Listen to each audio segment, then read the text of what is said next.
Okay, so some of these seedlings are ready to be pricked out and potted on. Ideally, I'd like to let some of these get a little bit bigger, see their true leaves come out properly, but to get to these lettuces I'm going to have to go for these Aztec broccoli. So it's a good idea to pre-water your seedlings before you try and do this. It makes teasing them apart much easier than if the soil is dry and quite hard. You want it sort of soft and wet. It just makes life a lot easier. So that you just take a stick or a dibber, some people will call this, and it feels a bit brutal, but you just get in underneath gently and try and tease them apart. So these are kind of outside edge of what you don't want to do them any smaller than seedlings are any smaller than this, and I'm probably taking a wee bit of a chance here. They're probably a wee bit small to be potted on, but always hold them by the leaves. Don't hold them by the stem. You'll crush its ability to uptake nutrient and it'll die. Don't hold them by the roots either. Same problem. Very, very delicate. You crush them. So you see it's got a very tiny root at the moment. So take another dibber or your finger. And this is where you can address the legginess of seeds. So if they've gone a bit like that, I mean, Aztec broccoli is just kind of grows like this anyway. But this is, particularly if you're doing the lettuces, where you can address that. So you can make a kind of deepish hole in your pot and just carefully lower it in, so you can plant it a bit deeper, take some of that legginess off it, and then just gently firm in around the seedling.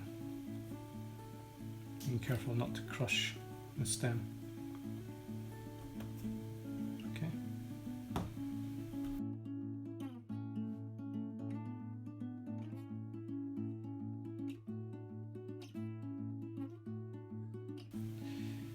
So this is quite time consuming. So we've got a lot of plants here. So this takes up one tray at the moment. If I was to split all of these out and keep every single one of these seedlings, there'd probably be enough pots to fill about half of this table, maybe the whole table, easy enough. Another thing you can do is be quite selective when you're doing this, so you might not want to keep all the seedlings, you might just want to keep the strongest ones, which have the best chance of producing a good crop or yield outside once you plant them out. If the kind of peely wally ones are ones that don't look so happy, it's probably worth just culling those ones. Okay, again, just drop them into a wee hole, firming around them, and done. The next thing you would do is water those seedlings once you've potted them all on. Water them carefully. If you deluge them from above, they'll do this. Collapse. That's a little bit what's happened here, but they just are a bit unstable there. So you can see where the kind of stems meeting the soil there, quite fragile. So I'm gonna pot these on because I think that's gonna benefit these ones. Ideally, I'd want to wait like these ones, and maybe if there was more of them, they'd have been able to self-support a bit better. But these ones germinated really well, and these ones not quite so well. I think these were older seed. So let's see if we can get a couple of these lettuce seedlings out and address the legginess and the instability of these ones a little bit. So again, just getting underneath. This has been pre-watered, so keeps not too bad to tease apart. It can be a wee bit fiddly, this. There we go. Just being very gentle. There's a bit of root forming there. Not much going on above the surface, but lots going on underneath it. So I'm going to need to make my hole here a bit bigger. And make sure it's good and deep as well. So I want to try and bury this up to about here. These are the seed leaves I'm holding it by. That's the first true leaf coming there, so this is a wee bit early, but showing it down in there at this point.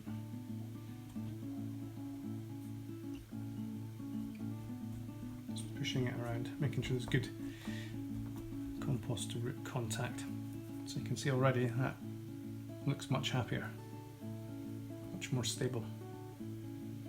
It's going to benefit from all that extra space and all that nutrient to itself. It'll continue to put out roots underneath the surface for a while yet. It's not quite ready to put out, it's just starting to put out the true leaves, but it'll focus on harnessing some of that nutrient first, and then it'll put into go into overdrive above ground as well. Now the other thing you'll notice when you have done this is that quite often the plants don't actually look that happy to start with, and you begin to wonder whether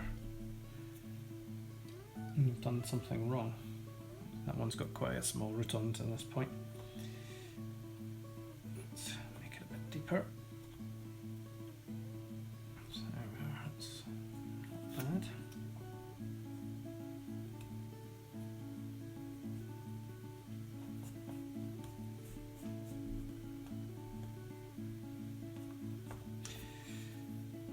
So it'll start to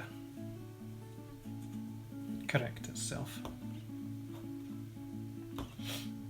So yeah, once you've done this, you've watered them, they may well look a little bit sorry for themselves for a 24-hour period, but then you'll see they'll suddenly all just perk up. And basically you've given them a shock. It's quite brutal digging them out like this, and the plants react to that a little bit. But it also helps toughen them up. You know, we've been mollycoddling them to quite a high degree in nice, warm, safe places, so you know they need to be toughened up, ready to go in the real world. You can simulate the wind by doing this, or blowing on them. The plants respond to that by putting out different chemicals into their stems and strengthening. So it looks a bit crazy, but there is method to the madness.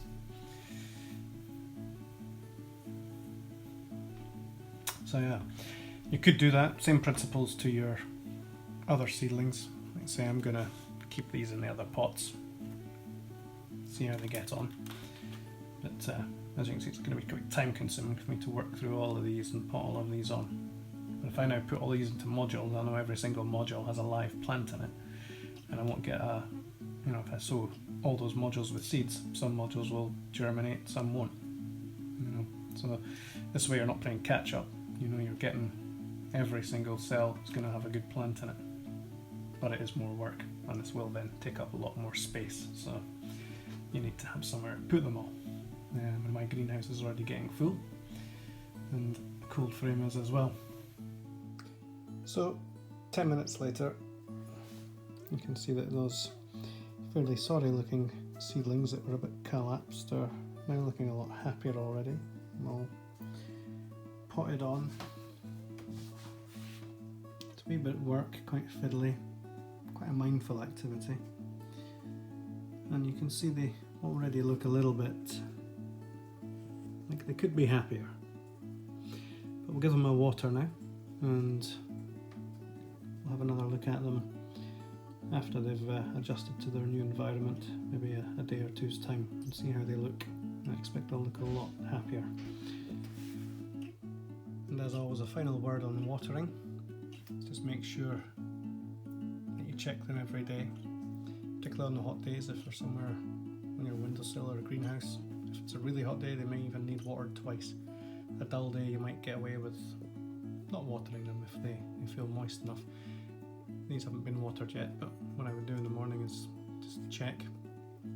If they feel dry, then you want to water them. It's not so great with these pots, but if you've got them in trays and you can see a little hole underneath the tray, you can have a look under the tray. Maybe even get your finger up into the hole of the tray and feel the soil there. And if that feels dry, Definitely needs watered. You can always tell by looking just at the surface as well. If it's a kind of brown, dry looking colour, then it's dry. If it's dark, you'll be able to see where there's contrasts between the dark and the light. The dark is moist, the drier, browner colour is dry. So yeah, stay on top of your watering. If you start to find it's getting green on the top of your soil, you're over watering, so ease off.